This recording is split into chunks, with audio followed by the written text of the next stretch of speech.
Well, hello, film festival friends, and welcome to a very exciting episode of Certified Forgotten. I am Matt Monagle. I am one half of your Matt hosts, and I'm joined as always by, get my video right, this guy right here, Matt Donato. How you doing, bud? Hi, video left. I'm doing good. How are you doing? I'm doing well, thank you. A few words about this podcast, because if you're listening to this for the first time, if you found the Real Love Film Festival and are exploring the awesome array of podcasts they have set up, which I recommend you do, then we are primarily a horror film podcast. We talk about films that have 5 or fewer reviews on Rotten Tomatoes. And that number's a little arbitrary. 5 is easier than 3 and harder than 7. So, that's kind of the reason why we chose it. But primarily what we're interested in is movies that sort of fall through the cracks of modern distribution. So, with a million amazing, awesome independent film festivals like this one popping up every year, with so many films and the barrier to entry for filmmakers getting lower than ever, there's just a lot of really, really good horror that never ever gets seen. So in our best episodes, when we're on the top of our game, Matt Donato and I find those, we catch them, and we bring them to you. That sound about right? Yeah. Also, we have a cool new theme song. So yes, we do. We do have. If you're a longtime listener, thanks for following us to the festival. That is a brand new theme song. You're going to hear that on every episode going forward, and we'll shout out the creators at the very end of this episode. But for this episode, we're going to be talking about a very special film, which means we had to have two very, very special guests. So Donato, please do the introductions, man. I will gladly do the introductions here. I've been trying to get both of them on the podcast for a long time now, so this is nice coming up together for a special event. I think we held it for the right reasons. They have requested that I refer to them as the Queens of Collider, or at least one person requested that and demanded that. I won't specifically say which one did, but you know them as Collider's The Witching Hour podcast hosts, as well as the Queens of Collider. I won't even take that away from them. So I will introduce, as always, Perri Nemiroff and Haleigh Foutch. Perri, Haleigh, welcome. Hi, friends. Why do you indulge me like that? Because you gave me the opportunity like I wasn't going to. That's perfect. I mean, when you come into the room and basically say, "Hey, I only have one request, and it's please refer to us as the Queens of," then I'm like, okay, we got to do that. We have to honor that, right? I appreciate that. So, Haleigh, Perri, this is your first time on our podcast, which means you get the opportunity to talk just about yourselves for a little bit. Here on Certified Forgotten, we talk about the film. We're going to get into Breaking Surface a little bit later in the episode. But one of the things that really excites us is kind of hearing about film critics and filmmakers and their history with horror and how they came to love the genre for themselves. So I'm going to start with Haleigh, and I'm going to ask you the question I'm going to ask Perri in just a second, which is, what were those first couple of horror films for you? What do you remember watching that got you really excited for the genre when you were younger? It's very specifically Nightmare on Elm Street 3 was the first actual horror film I saw, and it was not allowed. Perri's heard this so many times, I think. I apologize to you, but that's the cost of being my friend. I love it most. I went to a sleepover. I was super not allowed to watch R-rated movies in my household, but that household had more relaxed rules, and I came home with a bunch of nightmares and a new obsession. And I was allowed to watch Jurassic Park. That was a major factor into why I'm like such a monster obsessive now. I got a little Indo-Rex up here. But those were sort of 2 really essential ones. And then, that Wes Craven-y seed that was planted with Nightmare 3, even though he didn't direct that one. But it fully blossomed when I became the hardcore obsessed with Scream. Once I wasn't allowed to see it in theaters, but once it was on video, my cousin and I spent an entire summer vacation just watching it and watching it and watching it and watching it, to the point that when we drove her home from her stay at my house, we just recited the whole movie in the car. And my dad was like, "I'm so glad this is over." Well, I like that. Scream is a kind of like an obsession film. Feels like a good one because it has its own footnotes, right? Like you have the ability to be like, "Oh, I watched this horror movie," and it literally says, "Hey, here are all the other horror movies you should also watch." So was that part of the discovery process for you? Did you find yourself going out and watching every horror movie you could find that was referenced in Scream? Oh, definitely. And I think there's something really exciting about, and I'm sure Perri might feel the same way because I know she's also a Scream obsessed. Everyone knows she's Scream obsessive. But there's something really pure to being able to see it for the first time, not knowing that stuff and falling in love with Scream the movie, and then having that open up the whole genre to you. Like, I love the way you say it has its own footnotes. Exactly. It does point you in all the right directions. And like, not to be too serious, but after my father passed away, which will probably come up again since we're talking about sisters, that kind of removed the no R-rated movie restrictions in the household. So right around that time after seeing Scream, it literally was like the whole world of movies opened up to me. I wonder if, because I'm a creature feature fan as well, and you drew it immediately back to Jurassic Park, and I never really did in my own mind because my early stages were Jurassic Park as well, and I definitely was terrified when I watched it the first time. Like, I watched it too young for myself. It was one of the first horror-y experiences I had, and I had specific nightmares about the velociraptors, but also, like, I think that might have been what created my love for creature features as well. Like, that makes sense now. Like, that just, like, made sense in my own head. I've opened up a new world for you, Donato. You're welcome. We're like getting into some childhood stuff, I feel like, in this podcast. So it's a fitting intro. Yeah, I sort of feel like Certified Forgotten is just a weird horror therapy session for Donato and I, where we get to like work out our childhood obsession with the genre with our guests. So maybe that's healthy, maybe that's not, but it's what we're doing. We're like 40 episodes in, so we're going to keep doing it. Perri, I want to open the floor to you for the same questions, kind of talking about those early horror films and what made you such a big fan of the genre. I don't know what you guys are talking about. Scream has nothing to do with my love of horror. Sure. That was obviously a big one for me. The first one I ever remember watching, though, was I was a teeny tiny child, and I must have been probably 4 or 5, and I was at a friend's house, and she put on Killer Clowns from Outer Space. And at the time, I didn't understand that was a horror comedy, but now I do know that, and I love it for that reason. But that's kind of what started it all. I'd say the next one I have a vivid memory of watching and having situations where that movie definitely kept me up at night was probably Poltergeist. And then I think that the real clear love of genre and the fact that I preferred it to other genres hit me full force when I saw Scream. And like you guys described, that was a gateway experience for me. I had never seen the original Halloween, and I watched it because of Scream. And I explored Wes Craven's entire filmography because of Scream. And I have a cat named Deputy Dewey. I am mildly obsessed and very proud of it. That's amazing. I'm sorry, what did you think Killer Clowns was when you watched it? A documentary? I thought it was a truly like straightforward, horrific clown movie. Like, I was never afraid of clowns as a kid, but I definitely laid awake at night thinking that I was going to be in a cotton candy cocoon with a clown drinking my blood. See, the clown for me is Poltergeist. Like that, like, oh my God, the clown and Poltergeist. Again, Velociraptors and the clown and Poltergeist, little Donato nightmares, 100%, maybe sometimes both at the same time as the Velociraptors clawing me and the clown laughs. But that's, again, therapy. I should probably save that one. The Poltergeist scare that kept me up at night even more. I used to have, I used to think I would see the trees moving in the backyard through the shades, but the one that really freaked me out was the braces scene, because I knew like braces were inevitable for almost all children. I was going to have them eventually, and that scene genuinely terrified me.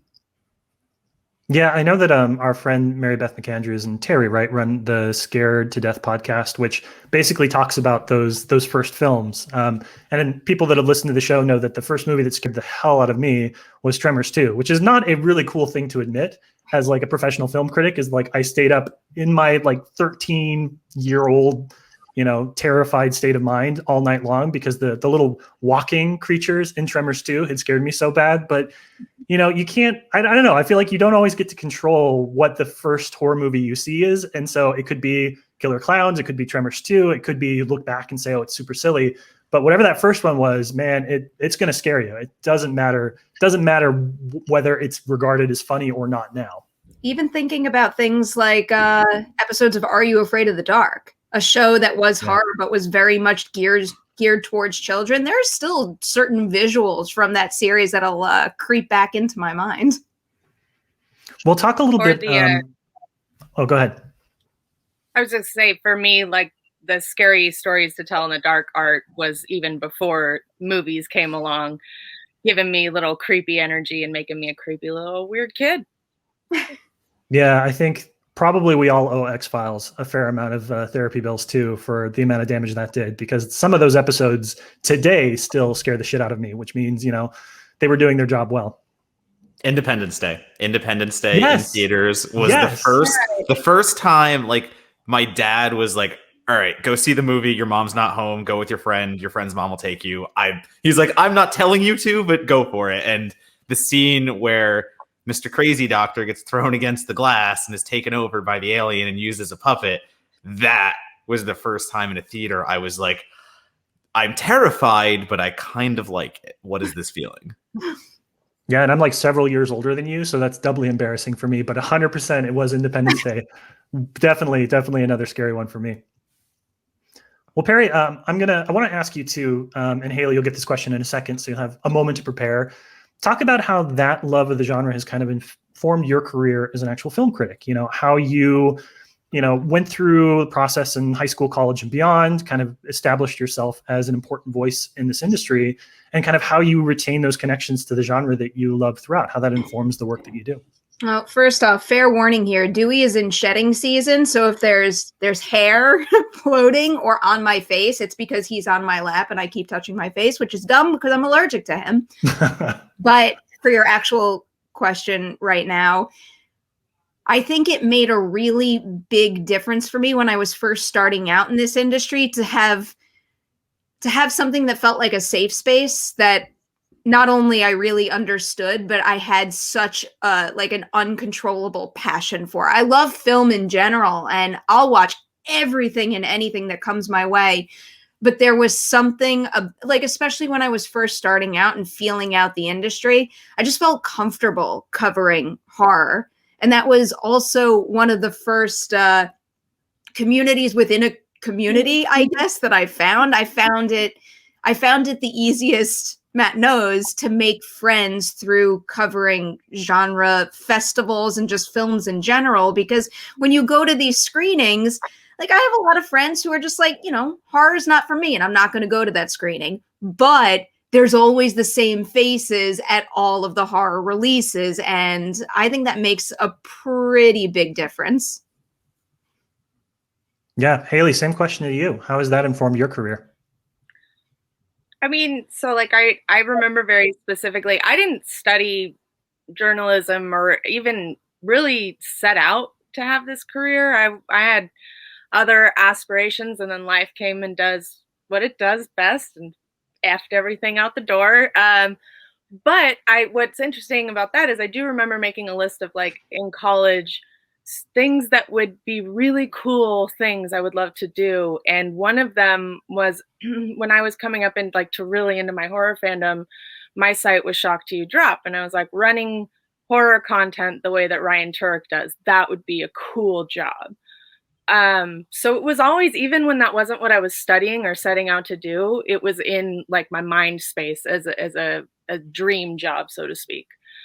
And then I think everything Perri said is completely right. It is a inherently sort of bonded community. I remember the feeling of going to horror conventions when I was younger, and it's you just know the people there, even if you don't know them. You have this shared bond. And I think it's not even, I've been to a lot of different kinds of conventions and that's always there, but there's something about horror that's people tell you shouldn't like it, so it makes that bond even stronger.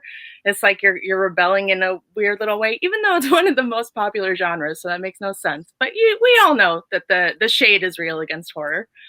And that does translate into the industry. I remember going to a morning screening of Nurse 3D all the way over in Santa Monica. And there were 10 of us. And it was you know what? The people here at 10 in the morning are the real ones. We're in this together, y'all. Let's do it. So that is right to the heart what Perri said.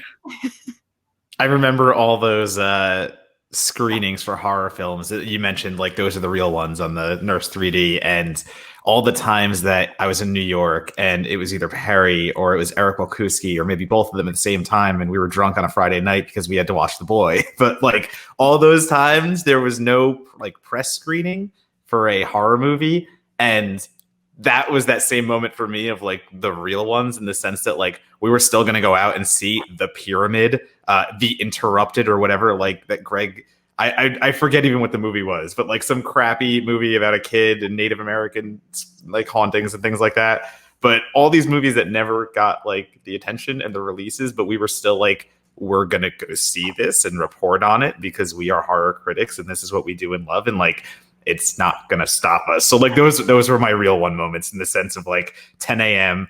after like literally me and Walkuski hung over on a Saturday morning watching The Pyramid in an empty theater at 10 a.m. because like, yep, we're here. We're doing this.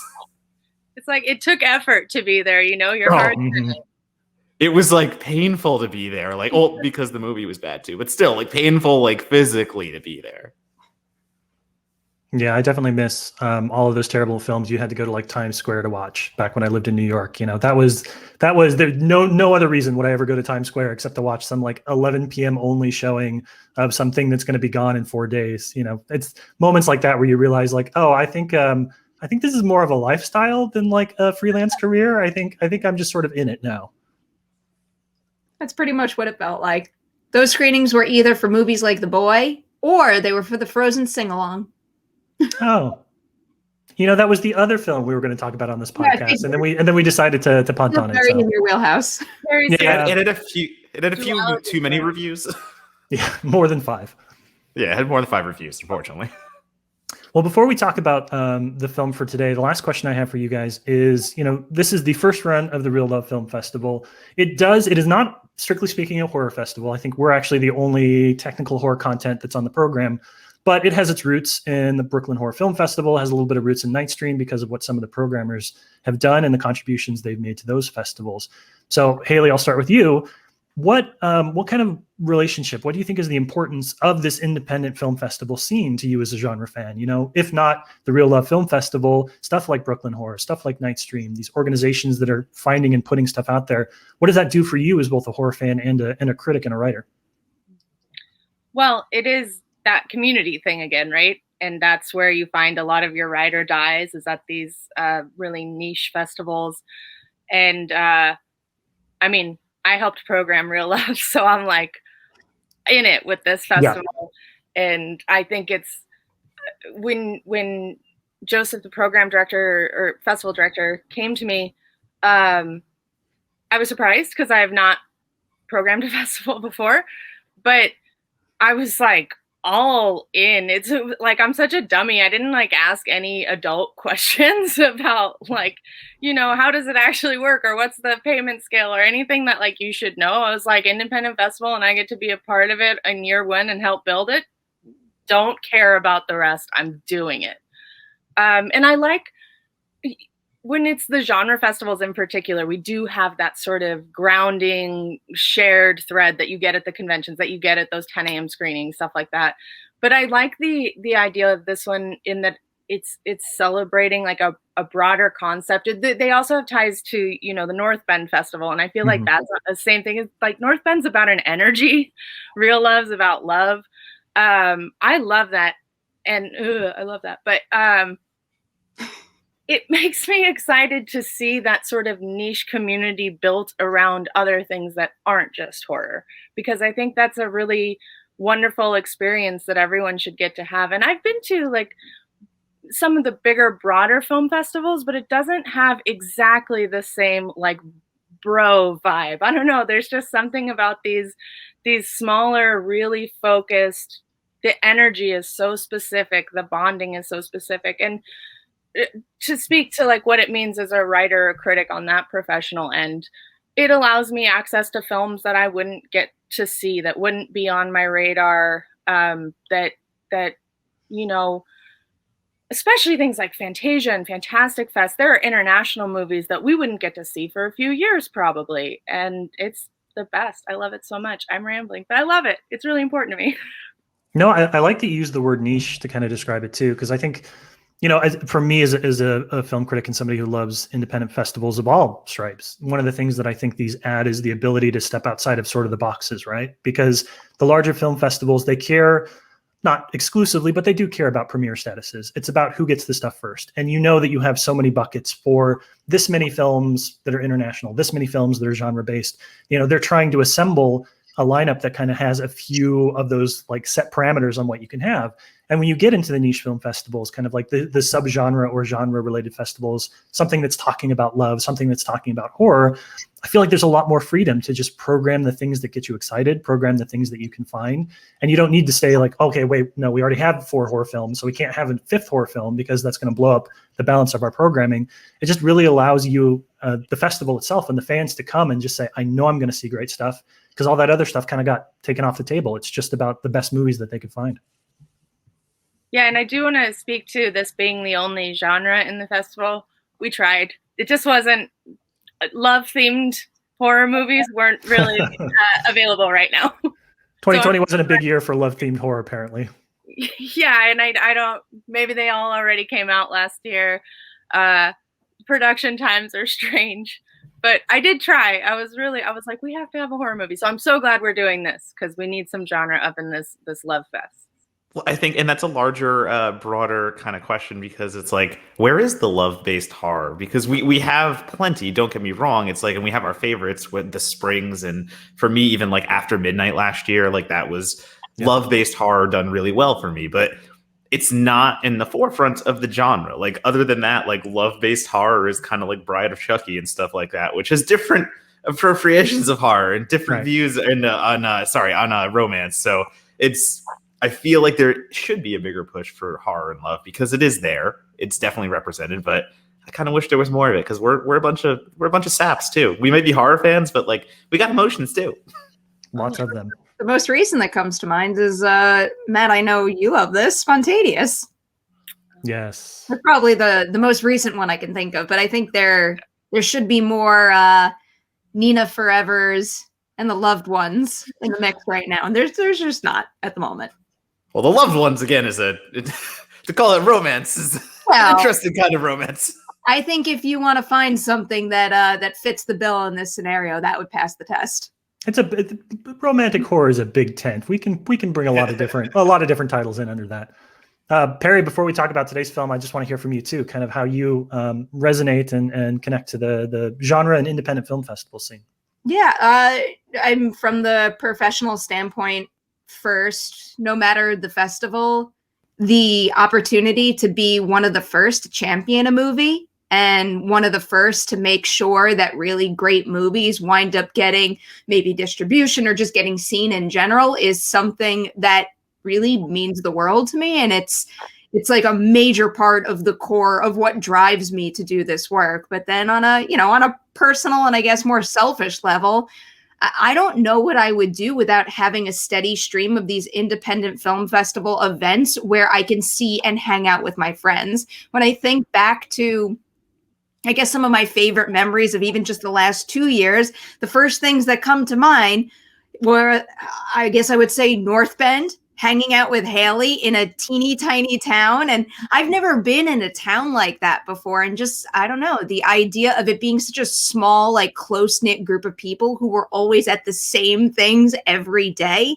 That was a really special and unique experience. I adore going to the Sundances and TIFFs of the world, but you don't have that same sense of community at the big ones. And then I think about going to New Orleans with Matt and a whole contingent for Overlook Film Festival. And Overlook has been one that's made such a big impression on me over the years because, you know, as it jumps around from location to location, even the location that they set it at winds up influencing the sense of community, whether it was the Timberline Lodge, again, where we were completely secluded, or a place like New Orleans where, I don't know, we kind of just, we found our group and we went out with them, and pretty much everybody who was there for that festival would be at the parties at night. And as silly as it sounds to be like, hey, film festivals are fun because we all get to party and have a drink after, that's also where you get to spread your love for the movies that you saw. So it's an important part. And just to shout out Brooklyn Horror also, because that one made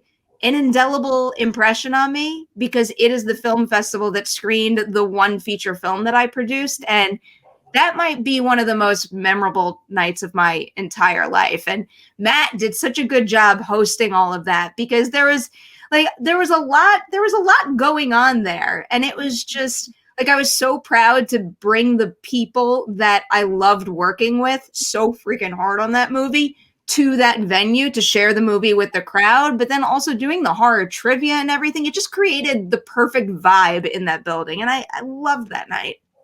I think it's very easy to get lost at a bigger festival, I guess we'll say, as we talk about the importance of indie festivals. When I go and cover something like TIFF, when I go and cover something of that nature and that scale, it becomes about the work, and it becomes more about, I'm there to cover prestige titles and network with the right people because I'm in this area now, in this venue where I can. And I think it's easy to get caught up in that. It's easy to get caught up in yourself and doing that kind of thing, where in an independent festival, it's everything that you guys both just said. It's going to this little community. It's going to this place where everyone has this shared interest. And yeah, we're there to do work. And don't get me wrong, like, all of us do the work. All of us put the content out. It's there. Everyone knows what we're doing. But at the same time, we're there because, like, it's summer camp for us. And it's summer camp that makes us sleepy and makes us, very anxious and stressed because we have so much going on. But it's always worth it. And that's the thing that we walk away with. It's always worth it because of these memories that we're recalling. And hell, I wouldn't know Perri if it wasn't for a small indie festival that I covered, and covering the short section. No one, shorts kind of get the short end sometimes. And if I hadn't covered those short sections, the first Child Eater iteration, I wouldn't have met Perri, probably wouldn't have met Haleigh by, just by association at that point. Everything gets tied back to these little festivals for me, and I'll never forget that. The work is great. What we do is awesome, getting quoted and stuff like that. Cool. All these little things that come along with being a critic. But when you get to go to an indie festival and just be around people that have the same mindset and the same drive and everything, it's a nice thing. Well, that actually serves as a really good segue to talk about today's film, because we've got somebody who's had a produced film at a film festival. We have somebody who's programmed a film festival. We have people that have covered film festivals. So this particular film that we're talking about today, Breaking Surface, had a very short, but hopefully impactful festival career of its own. So we're going to talk about that, and we're going to talk about kind of every side of what it means to have a horror film in a festival right now, and kind of where you go from there a little bit too. So when we come back, for those of you that haven't had an opportunity to watch the film yet, we're going to show you the trailer just so you can get a little taste. It's available on every streaming platform you can think of, so go out and watch it after this. But when we come back, we're going to dive into the movie proper. Bye.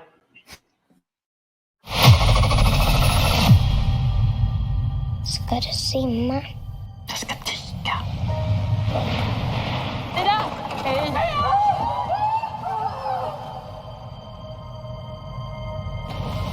Kolla batteri och mottagning. Shit, nu, vi får nog ta in grejerna till överhänget. Om något går åt helvete.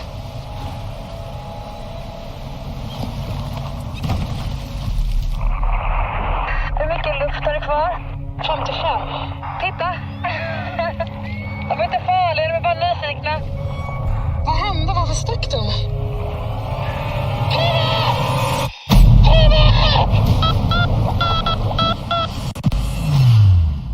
Jag sitter fast!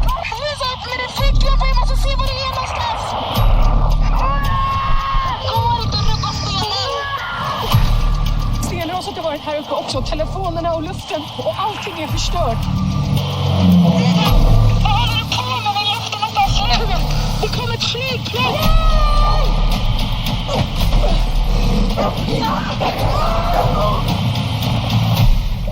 Min luft är slut, vilken sekund som helst! Jag kommer!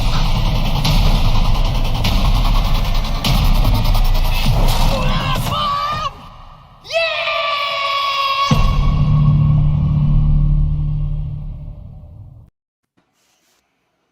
There you go. That's pretty exciting. A few words about the film before we start the conversation. So Breaking Surface is a 2020 film. It's a Swedish and Norwegian co-production. It's directed by Joachim Hedén.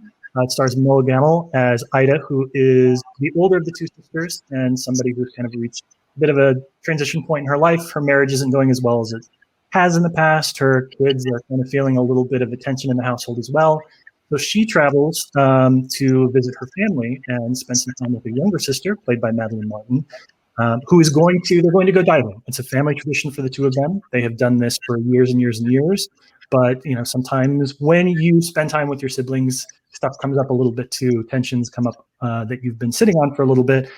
And unfortunately, that's exacerbated in this situation by the fact that the younger sister, Tuva, gets trapped under a rock at the bottom of the ocean. And you have like a little bit of time, 20 minutes in the tank. You got to get her up. You got to save her. So it's very much a survival horror film. It had its premiere at Nightstream in 2020, like I said, and it hit theaters late last year, late 2020, or streaming late last year, late 2020, and has kind of fallen off a little bit by the wayside. It had played at probably the most prominent genre festival of 2020 in a very weird pandemic year. And that still kind of wasn't enough to bring it up on the spotlight for a lot of horror fans. So we're going to talk about that today, and we're going to see if this film deserves a bit of a second chance, which I hope we agree that it will. I'm going to start with Perri again for this one, just sort of initial impressions. Usually we ask our guests to bring a film with them. In this case, we were just so excited to talk about this one that we kind of pushed it on you. So what did you think when you were like, all right, I got to watch this movie? What were your first impressions? I'm glad you did. I do really like all forms of survival horror. And in particular, I find myself drawn to the more contained ones where it's something along the lines of an open water, or a movie like this where it focuses on one location, a small group of characters. This is definitely something that suits my taste. And I thought the whole thing was very well executed, super tense from top to bottom. I don't know how much you want me to get into criticisms right now. I have one glaring one. Do it. I feel like all of you. I already know. I genuinely, I know I'm overly sensitive about this kind of stuff, but I did genuinely find it distracting in this case, how the movie treats dogs. Yep. I mean, that's not a funny joke to feed a dog a cigarette butt and then to joke that this is your second dog. I found that extremely off-putting at the very beginning, to the point that it was almost hard to get behind and root for Tuva. Eventually I did, because of the situation, and I thought that part of it was very well put together. But that was a major flaw of the introduction of the characters for me. And then obviously you guys saw it in the trailer. There's another dog in the movie, and that just felt totally unnecessary. I think because I'm so hyper focused on it, definitely plays a factor in me having such a big response to that. But also, even if you take that out of it, that moment does feel like just a device. Like, if she goes to any other location, there needs to be a life-threatening thing there. And what are you going to do in a remote house? Oh, just throw a dog in it. That's what it felt like, and it felt unnecessary. I think I would have felt the suspense and tension if she was just in the house looking for what she needs. The dog didn't need to be there at all, and I'm not a fan of that part of the movie. Yeah, let me throw this out there for fans like that, because I got a dog a few years ago and it totally changed how I seen that stuff in movies. I was like, oh, before I was like, what? And now I'm like, oh my god, the puppy. So I feel you on that. And this is the most surprising movie to ever horribly fail doesthedogdie.com. Like, really, really terribly fail their test. So if that's something that bothers you, keep that in mind going in, because there is a dog that does die. I will say it's not the dog that you think is going to die early on. So at least you have that. There's a little bit of a spoiler for you, but it does definitely, if we're talking about this for like love between a human and their pet, I'm not sure that's the most positive portrayal I've ever seen. I will say, though, that other dog probably will die because it's eating cigarettes. That's also true, yes. Haleigh, setting aside the issues of the dog, what did you think, Haleigh? Well, I did have issues with that, and not just because I'm a sensitive animal person, which I totally am, but it's the device thing. It's the cheapness of the writing to me that rubs me the wrong way when people use a living creature as a weapon just to spice up their scene. Don't care for it. But otherwise, I do have some other qualms, but I just think that the main character is so stupid, and it's a problem for me. But I think that the technical execution of the thrilling elements is fantastic. Like, I was totally, that sick to your stomach feeling. You have it the whole time, really elegantly strung together to never really let you off the hook. but we'll get into that. I probably, as we talk about the sisters, and I wish if the dog cigarette thing hadn't been there, like, I'm so into that other sister, and I think that the film kind of gives you a more interesting character and then sidelines them. And I think it's a real testament to the filmmaking that I have all these character problems and still was on the hook for the whole movie. Well, let me ask about that, because you were talking a little bit about the Ida, the older sister, and kind of her little arc. You know, what did you guys think? And Perri, Haleigh, you guys can answer whatever, if you have anything you want to say here. What did you think about the way that the film sort of sets up the safety elements of diving? Because there are these two interesting contrasts that are going on, right? There's the older sister who is in over her head, and the film just continues to pile on her a little bit. But the film goes out of its way, I think, to set up the premise as something that they prepared for. So many survival horror films are saying, like, oh, like they drove out in the middle of nowhere, you know, they didn't charge their phone ahead of time, and now their car broken down. Like, you're like, okay, this was always inevitable. But this film takes the time to say they have safety tanks, they have a buoy, they have a fully charged cell phone and a satellite phone, and then strips away all of that from them. So as people that spend a lot of time watching horror films, you know, does that make an impact for you in a survival horror scenario where they try and set the characters up to succeed before they make them fail? It's a positive and a negative here, because on the one hand, I can't speak to the authenticity of what happens in the movie because I know nothing about diving, but I fully believed everything they told me, and I appreciated getting all those details, because when you give all of that information effectively in the first act of the movie, when it comes back later on, it makes sense and it serves the story well. Where it frustrated me was exactly what Haleigh just brought up. I think the movie very well sells that Tuva knows exactly what she's doing. She does this for a profession after all. And as much as I understand sibling rivalry, having a sister of my own, Ida hasn't done this in a very, very long time. And Tuva at the beginning of the movie is so in control and so good at conveying this information and taking a breath and assessing the situation. And I trusted her implicitly. So when at almost every turn in the first act, Ida insists on doing something else, the frustration just grew and grew and grew. And I do understand in a life or death situation, emotions can take hold and you can have knee-jerk reaction to things that don't entirely make sense. But there's only so many times you could play that card before you stop liking the character. And I think that did kick in. But again, I'm going to echo what Haleigh said. The thrill of the situation never dissipated. I felt it from top to bottom, even though I found her especially frustrating to watch. Well, I follow-up question for that then too. You know, one of the things that I thought was interesting when the film kind of ran its course, and I was thinking back on it, is they never really foreground the tension between the sisters. It's all subtext. They don't have this, I'm about to die, so let me tell you how I feel scene that a lot of these films have. So how do you think that the film kind of balances that? Because a lot of the character decisions seem to sort of almost be taking the place of the conversations that they're not having, that other movies might them have. You know, like Tuva could have said, you know, you always go into situations unprepared, you never listen to me. And instead the film kind of showed that a little bit. So I'm curious how you two felt. Did it balance those? Did it feel a little bit like they were trying to turn the tension between the characters into the actions that Ida takes? Did that just not work at all for you? Well, I'll just say that I think the way you describe it makes it sound better than it plays, because it does make her so infuriating. Like, I appreciate not having everything spoon-fed, but I think it's the consistency with which she ignores every piece of good advice becomes too much for me to be like, well, at least they didn't tell us. Honestly, at that point, I'd prefer they just told us once and do something else, because it's like, I think that when it comes to that, people make bad decisions in life or death scenarios, things that Perri brought up, that's better used occasionally to heighten a scene, but not as the crux of a character's entire behavior pattern. No, I hear you. So I'm going to go back really quickly to a movie called 12 Feet Down, I believe it is. And I'm looking it up just to make sure. But it is, 12 Feet Down.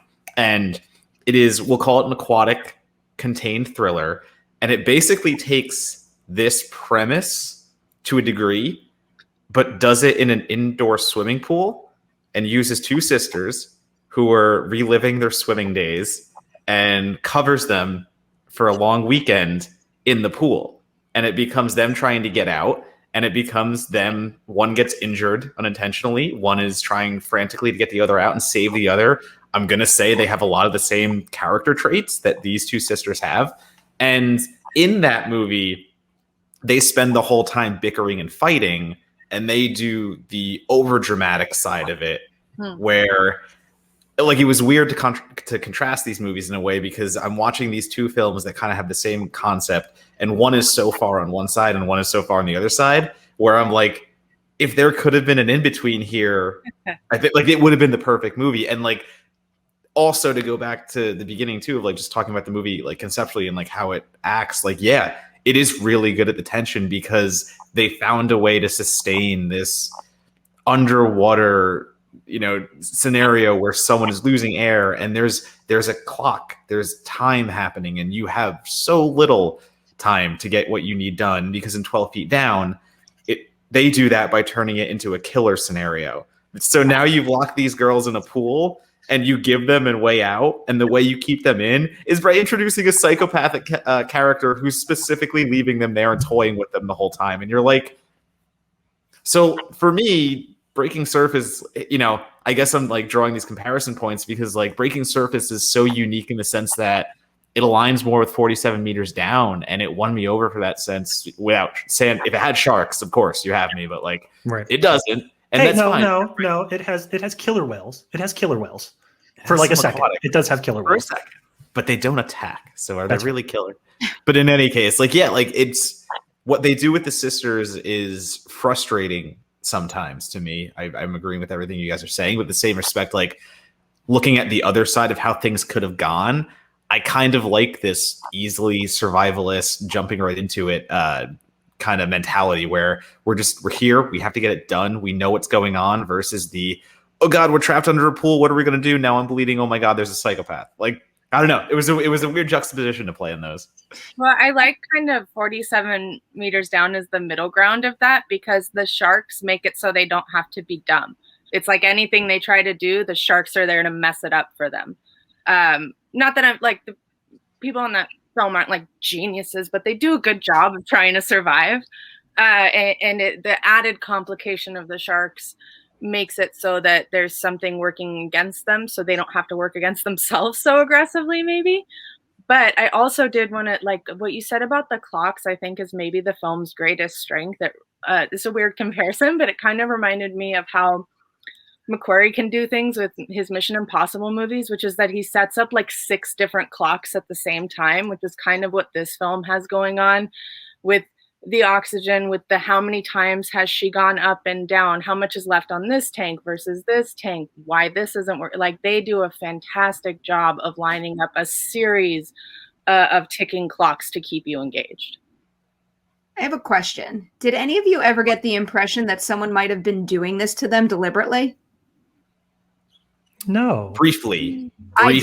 Interesting. I think that some of the ways that it was shot and edited made me feel like maybe someone was legitimately, like, I don't know how possible this is, but carving out pieces of rock and pushing them in. And I also got a little confused when she surfaces for the first time and the stuff isn't precisely where they left it. So for me, it was that first rock that hit. They do this very The Hills Have Eyes moment to me, where they hold on the top of the mountain or the overhang, whatever we're calling it in that sense. And every right of it has to be that like a rock fell. That's fine. You're in nature. These things happen. Avalanches happen. It works. But the way that they lingered on it and the way they held on the top of that overhang, I was like, somebody could be up there. I think it dissipates eventually. I think they do remove any doubt. But I did have that brief inkling. It took a little while for me. Like it essentially colored every single thing that happened thereafter. Like when she kept harping on the house, I started thinking to myself, oh, that's where the killer is. Or, even when, rescue seemingly arrives, I found myself dubious of that and whether or not that was going to help or hurt.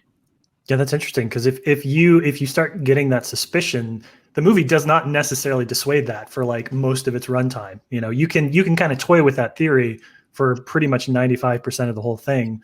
maybe up until even the last shot. We were like, okay, maybe this was a natural disaster. I might have been harping on that for a while. Well, let me ask, we talked a little bit about the relationships here. I want to talk a bit more about, the way that it's shot too, because Perri, you brought up open water a few minutes ago, which is great because I had these facts memorized just for this moment in the podcast. The reason why a lot of these survival thrillers are popular is because they're cheap.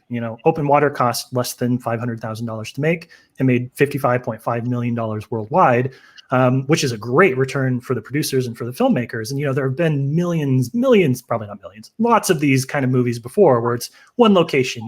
People are trapped in the car when it gets snowed under, or people get trapped on a ski lift overnight. And they're all inexpensive because they're these one settings. But this is not a film that strikes me as worried about the look and feel of it. It is such a pretty movie. It is such an impressive, underwater cinematography is so impressive. And we've all seen really bad underwater movies, so we can definitely appreciate the difference. But this is a movie that looks like it was made for 55.5 million, not 500,000. So talk to me a little bit about what you guys thought with regards to the, how it was shot underwater and how that kind of held and maintained the tension from something we don't usually see in kind of these lockbox thrillers. I think the way you describe it is spot on. It looks like it could be a $55 million movie, but shot on an itty bitty budget. And I just like how the cinematography always enhances the threat and the danger and how far away they really are from resurfacing, from breaking surface. I had to say it. We have a title. The other thing I really love about the cinematography, and this also speaks to the script too, is I like the combination of having me feel lost in the darkness of the ocean, in particular the bottom of the ocean, but also, like we were talking about earlier, giving me all of those diving tools to ensure that I did think that the characters had a clear sense of the geography, because geography in a contained movie is something that I could harp on that a lot. And I get very frustrated in movies that don't have a clear layout of that one location that you're stuck in. But here, I think it's a situation where the disorienting geography and the information they give you about diving well suit each other. I think it is one of the standouts of the movie. And there is that scene with the killer whales, even though, like, being the creature person, I'm like, I wish they would have tried to eat them or something. Not the humans eat the whales eat the humans, just perfectly clear. But I don't actually wish that, because I think that shot is so effective. It is the moment for me where I was like, okay, you got me. Now I'm in, because that's creepy and spooky. And if I saw that happen, I would be freaked the hell out. And then, of course, it's immediately followed by a shit ton of action, which is great. But that sort of sense of style is also really beautiful. Like, it's a really good-looking film. That shot of the whales, had they not skittered out and made you feel afraid, could have been like from a nature doc. It's a beautiful-looking film, and they did make a lot of their money. And it is interesting because 47 Meters Down is one of the few movies I couldn't get through without pausing it, because I can get so sick and anxious about the ocean. I think it's cosmic soup, and it's dumb as hell that any humans go in it ever. Like, don't go in the ocean. Don't go above the waist into the ocean, and only do that in clear water. It's a foolish endeavor. So I thought it was interesting that I was so often like, wow, this is beautiful, because I hate the ocean. So anyway, props to the photographers there and the cinematographers, but don't go in the ocean. I guess that's what I'm getting at. That's what they're still getting at too. Yep. Yeah, I was going to say, for me, I go to a movie like The Reef, and there are ways to film underwater cinematography, and there are ways not to, and there's even ways to get around it. I look to a movie like The Reef, which does a large majority of, again, I'm going to talk about a creature feature really quickly, but a large majority of its shark work is like pulled from National Geographic and pulled from these extraneous sources that aren't recreated. They're just taking like, oh, here's some cool shots of a shark. Obviously, the shark is nowhere near the actors, and you see that because there's a very clear divide between the cinematography done above the water and the grainy, like, B-roll footage of the reef underwater, because it's not really shot. It's stuff that they kind of just found and stuff like that nature, or at least it feels like it, let's say. So to have a movie like Breaking Surface, which feels so natural underwater, and it feels like kind of like we're just gliding through the ocean and we've been like transported there, not like we want to, because that's my nightmare. You'll never get me cave diving. That's never going to happen. But to feel like that was just so natural and authentic, and to be gripped again as well. Like, I thought the shots were exquisite when you go above the surface, when you're breaking surface and it's snowy and you get these amazing shots basically of like Ida breaking down in the snow, the dog just looking at her. There's, for as poorly as they treat the dogs, and they do, and it's horrific, and all of those things, Nut is a great actor. Like, the dog Nut is fantastic in the way that he is always contemplating what's happening and reflecting off Ida, in the sense that like when Ida breaks down, Nut's breaking down, and Nut is just like kind of like pause on the ground and just kind of like sitting there terribly. But as the snow is falling, the camera like goes up on the mountaintops, and it's so beautiful in the way like the stone plays against the snow. Everything is so thoughtful in the cinematography. It's never forgotten. It's never there. And the last time I'll mention 12 Feet Deep. I might have called it 12 Feet Down before. I apologize. The movie's called 12 Feet Deep. But that very much felt like someone took a camera into a swimming pool for a long weekend and filmed their movie. This very much felt like Monocle just said, there was a tremendous budget that did not exist. So they were punching well above their weight class here. I like that you brought up the dog too, because the same way I feel about that shot of the whales where I'm like, my God, that's beautiful. Every time there's a shot of the dog, I'm like, look at that gorgeous dog. Yeah. He's such a good boy. Yeah, and so well photographed. The camera loves him. I'm going to say that Tuva's brush with death got her to stop feeding cigarettes to Nut. So I think that's the secret ending that I'm holding on to there. Well, last question for you guys then. And I'm going to draw on your experience, but kind of behind the scenes in film festival life as well. This played at Nightstream. A lot of really good movies played at Nightstream this year. Nightstream, if you're unfamiliar, was sort of the Transformers mashup, the Captain Planet of all the little independent horror film festivals that weren't necessarily going to be able to run this year because of the pandemic. They got together and created a super online festival. And this is one of the films that was selected. I don't remember there being a lot of buzz about this one coming out. That's sort of validated by the fact that there are 5 or fewer reviews of this film on Rotten Tomatoes. So thinking about this going forward, Haleigh and Perri, do you think this movie deserves to find the audience that it's so clearly missed? And if it does, where does that exist? How does it kind of gain the following that it maybe, dog stuff aside, should have gotten as a really technical and competent survival horror film? I do. I would recommend this to anybody who likes the open waters, the reefs, and the 47 meters downs of the world. But I'm trying to think of why something like this might have fallen through the cracks there, and the only way I can really figure it out is thinking about my own process when it comes to picking films at festivals. And the way that usually goes is, because festivals are work, I always prioritize what is best for Collider and what will do well on the site.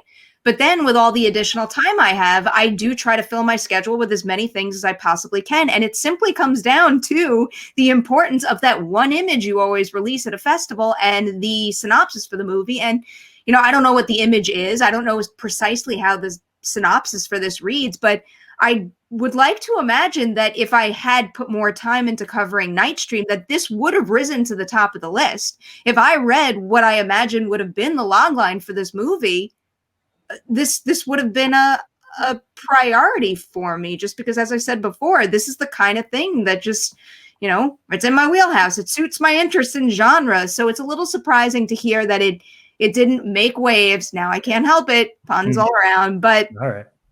As far as what they can do from here, I think you guys are kind of doing it, and that speaks to the beauty of the horror community. Again, is there's real power in that community. There's real power in terms of just finding a movie that you love that is undervalued and telling your friends in the community about it, and then that voice does radiate out through. I know social media has a very negative connotation to it all the time, but social media can be a very powerful tool for us all as horror lovers, part of this group, just all kind of, shouting out to the because there's people that want to know. There's people that listen to your podcast that watch our shows and they want to know. And, if we're all getting behind one movie, which I think is very possible, even after a festival run like this one had, like you gotta take those tools and run with it. And I know that even though I have clear issues with the movie, I will probably recommend it to a bunch of people I know who will be interested in it.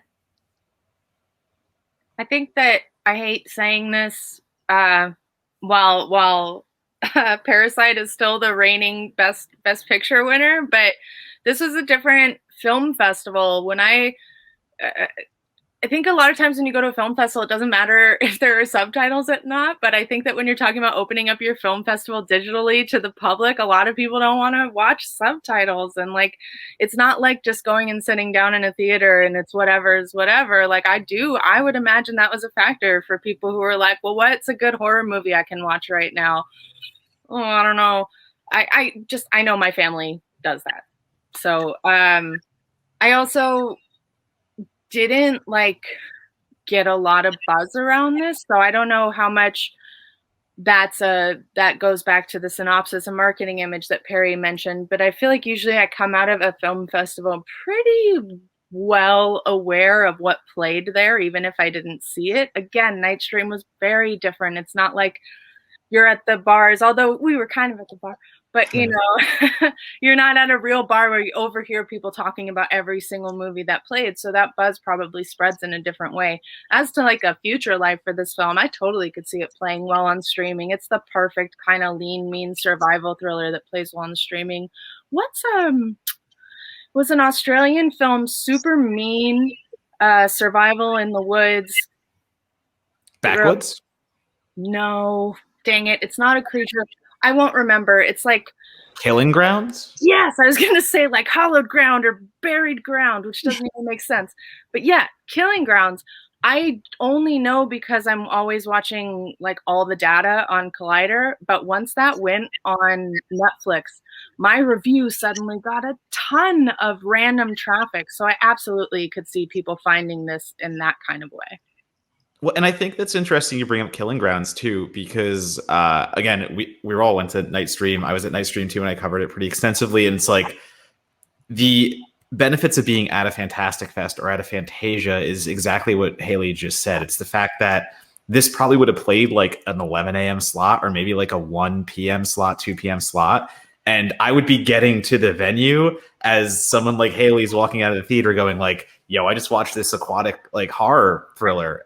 And I would have been like, holy shit, I'm watching that immediately. I'm going to see that next time I can see it. But Nightstream, as we've all said, was a different festival. It was online. We're all stuck here in our own isolation, to say. And I didn't get buzz on movies. I didn't get that feeling of like, May the Devil Take You To, like Queen of Black Magic. I didn't see people talking about these movies online afterward. So I had nothing to like go off of. I just had my cursory glance of everything I'm going to pick from and put my schedule together. And I don't know how this wasn't marketed directly to me, because this is everything I want in a movie. And I didn't know about it at Nightstream. It didn't make my list. I didn't see it there. Someone's like, oh, it played Nightstream. I'm like, what? So yeah, there must have been something that didn't turn me on to it. And then going back to Killing Grounds, as you just said before, Killing Grounds went IFC Midnight, I believe. It got distribution by one of those, bigger horror labels. And this did not. This went to Doppelganger Releasing, and this isn't a knock on them by any means. But as horror critics, a lot of stuff comes out. We know that, and we kind of rely on like PR blasts. And this is inside baseball, but like, yeah, we rely on the PR blast. We rely on like PR reps coming to us and selling their movies so that we can review it and put it out to the world and say, you should see this. And I went back, checked my emails, and the email I received on Breaking Surface was literally, I think the day it released, I got a single email that was like, Breaking Surface is out. Here's a link if you want to see it. Hope you like it. And it's kind of like, but that's already run our course. I need to, as critics, we have like embargoes to meet and there's all these things inside, but we need to be ahead of the game so that we can move forward. Because if I'm going to review something that comes out this week, I had to do that last week. That's just the way like this thing goes. So it was very odd to me that Breaking Surface just didn't make that push. It was at festivals. It played festivals. It didn't make that push for release. And it kind of just dropped on December 22nd in the thick of awards season for a lot of people, in the thick of holiday season for everyone. So it's like all these things came together and it just kind of swam under the surface. And if you look at Rotten Tomatoes, it has 5 reviews, but there's only 1 or 2 from the day of release. So I think that's a testament to people discovering it afterwards, because I found out about this by reading Megan Navarro's like top 10 list on Blade Disgusting, because she put it in there and she's like, hey, really cool aquatic horror movie. All of you should see this. And I'm like, yeah, I should see this. Why haven't I seen this? Why wasn't this thrown at me? And it's just baffling to me that a movie of this caliber that we've just talked about and that looks as good as it does did not have any kind of push that put it into the public eye, because the other reviews, 3 reviews on Rotten Tomatoes are like, one is from like a week ago, one is from like 2 weeks ago, and one is from like 3 weeks ago. So I think people are going to keep discovering this. I just don't know why it's going to take, or why it's taking this long, because it shouldn't be taking this long. It should have been up there up front in December. Well, if only somebody had a podcast that would bring on awesome guests to talk about these very kinds of movies, Matthew. Oh, wait, that's us, and that's what we do. Did we do that? Holy I think we just did that. I think that we have just given, and I don't want to brag, and it's not a knock on the Nightstream folks, but I think we just gave Breaking Surface more love on this festival than it did on the festival that it premiered at. So I'm hoping that if anything that we talked about, minus the dog stuff, sounds like something that you're interested in, that you'll go seek this out. You'll let us know on Twitter, the little handles that you kind of see on there as well, that you liked it. And, you know, if people do see this, want to talk about it, or if they just want to engage with the Queens of Collider, Haleigh, I'll start with you. What are some good places for people that, you know, maybe this is the first time they've seen you talk about film, they want to know what you're about? Where should they follow you on social media? Oh, yeah, definitely. I'm on Twitter at Haleigh Foutch. I don't tweet very often, but I've got a real killer retweeting curation thing going on. Just a heads up, I don't talk much there. But if you do like the way that I ramble and don't make sense ever, obviously watch The Witching Hour. That's where I do it the most. And on... I'm trying to keep up on Letterboxd. I won't do it, but I'm trying to like log everything I watch. So I'm Haleigh Foutch on there, and I'm Haystack McGroovy on Instagram. See, the rambling. Awesome. Perri, I know that all of your projects, a lot of them tend to involve the people that are here right now, but talk about where people can follow you and engage with you on social as well. I am on Twitter and Instagram at Nemiroff. I do The Witching Hour on Collider with that one. You got the point. I do the Merry Hour.